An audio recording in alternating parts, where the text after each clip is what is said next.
Hi, my name is John. And my name's Anton. And this is Roadtrip Adventure PH.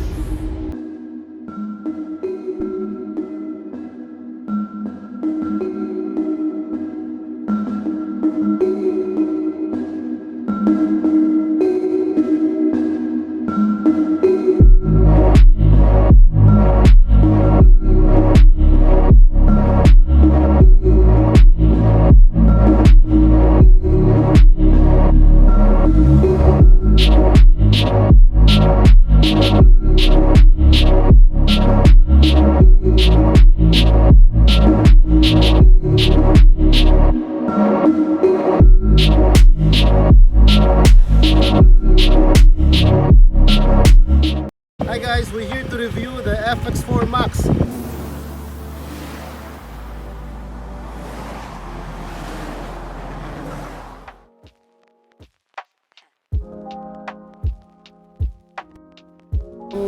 Pwede mo bang masabi sa amin ano yung feature na interior ng bagong FX4 natin?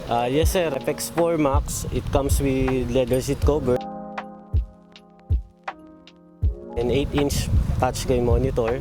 Tapos meron na rin siyang 12 volts ancillary sa dashboard.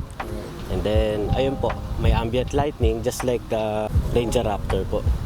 Sa exterior naman, ano na bago dito? Nabago sa kanya sir, yung newly design niya sa stepboard. Stepboard. And then the front grille po, ngayon it comes with Ford accent na Ford yung grille po natin. Naka-projector type na po tayo na LED.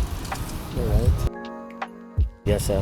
Sa ilalim niya po, yung lip skirt niya po, kasama rin. Yung gulong, ano yung gulong nito? Yung gulong niya po is BFGOODRICH po. Size 17 po, kagaya rin ni Raptor po. I'm with Sir Alex Gonzalez from Team 4x4 Adventure PH. PH, yes. Alright. So, kukunin ko lang sana paano gumagana yung hill descent control. Yes, very common yan sa factory talaga ng mga pickups ng Ford Ranger, whether Raptor or mga standard pickup Rangers. Sila yung merong downhill assist or yung hill descent. Important yan kasi for traction, you're not only applying the brakes but it also helps give traction while descending. Kaya it's an additional safety. Kasi kung puro brakes tayo, then madulas, ang tendency is to slide or glide down. Kahit yung tires will not move and it will slide na, even on sand or mud. Then, mga downhill assist, nakakatulong siya is to gain traction. Nakakakapit pa si tire gently while you're descending. Alright. How about ang differential lockers? Paano ba gumagana to? Yes, I've heard, no? Para din siyang Raptor, as the family of Raptors din. Meron siyang quote-unquote factory, meron siyang rear lockers. Rear lockers is very important in flexing, like kunwari, umangat na yung gulong mo. Pag umangat na yung gulong mo sa likod, ang tendency is to spin na. Wala nang traction, isa lang nakatouch sa ground. Ang tendency niya is wala na, hindi ka na makakaalis o makarecover. Then, the purpose of engaging the deep lock or differential lockers, which is meron sa FX4, is iikot siya. While iikot, kaya hindi niya i-turn yung naka-touch sa ground na gulong. Kaya hindi naka-pre-wheel ng isa. Sabay sila iikot. Both will be turning around. You can recover easily. Alright. Yeah, I think that's a very simple explanation ng rear lockers. Rear lockers. With the wheels, I noticed na naka BFGOODRICH siya, no? Are you familiar o sino ba gumagamit? Saan ba ginagamit itong BFGOODRICH tire na nilagay nila for this FX4? Yes, as I've seen din, no, BFGOODRICH, as history ng mga Fords, they are always using BFG even in the US, no. I think maybe one thing is with good performance also, good traction. Siguro sa performance na din. Hindi siya very noisy. Siyempre, let's face it, all-terrain tires, mud-terrain tires, even the ordinary tires or road tires, may konti rin siyang sound. Pero BFG is, I think, one of the good tires for this pickup. Also, it follows their tradition of using that tires. Yeah.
nakasasya and nakatuwid kami ng maayos. So the wheels is really working since it's using a BF Goodrich tires.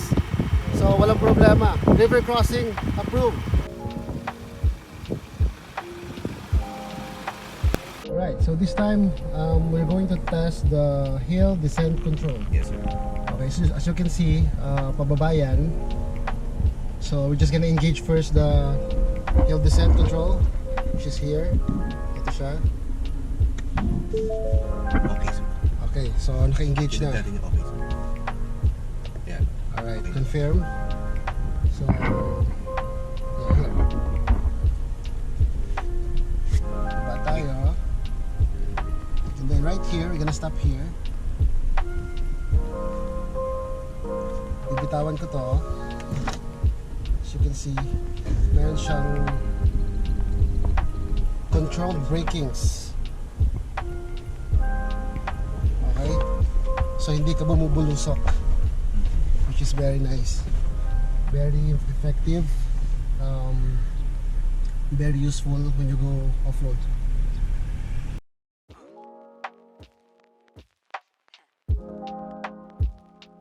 Good afternoon. I'm with Sir Jeff Bernas, former president of Prague PH. So guys, si Sir Jeff ang pinakiusapan natin to test ride this new FX4 MAX. Okay? So Sir Jeff, can you tell us about your experience kahapon? How's the ride? Masaya. Masaya. Masaya, no? We tested the red rig actually, yung the FX4 MAX. And I think it's worth every buck you will spend on it. Dahil halos wala ka nang gagawin eh. Pagkabili mo nito out from the casa, pwedeng diretso ka na ng off-road. Na-test natin yun eh, no? Na-test natin yun eh, no? Diretso eh, diretso. Yeah. So, it's value for money, no? So, you get the reliability of the Ranger, but at the same time, the features of the Ranger Raptor. So, Yeah. And sobrang galing. Kudos to Ford. Kudos You're to Ford. seeing this as a Ford Ranger owner, tama ba? Yes, I own a Ranger Wild Truck and the Ranger Raptor. So alam mo yung so reliability and performance ng both, and it's a combination of both. Plus you get it at a lower price, so sobrang sulit. Diba, basta Raptor ito eh, no? It's highly recommended to those who want to try a pickup. But at the same time, ayaw niyang umalis dun sa comfort of riding an SUV or a car. But gusto rin makapag-outdoors. So, sobrang panalo. Sobrang panalo. Alright. Well, thank you, Sir Jeff, for this interview. Thank you rin. Thank you, Ford Autohub. Thank you, Ford Autohub, for the test drive. And you have an awesome product here, yung FX4 MAX. So, highly recommended rig for pickup lovers and for those who want to go outdoors na wala nang masyadong gagawin. No? You get every feature once you ride this one.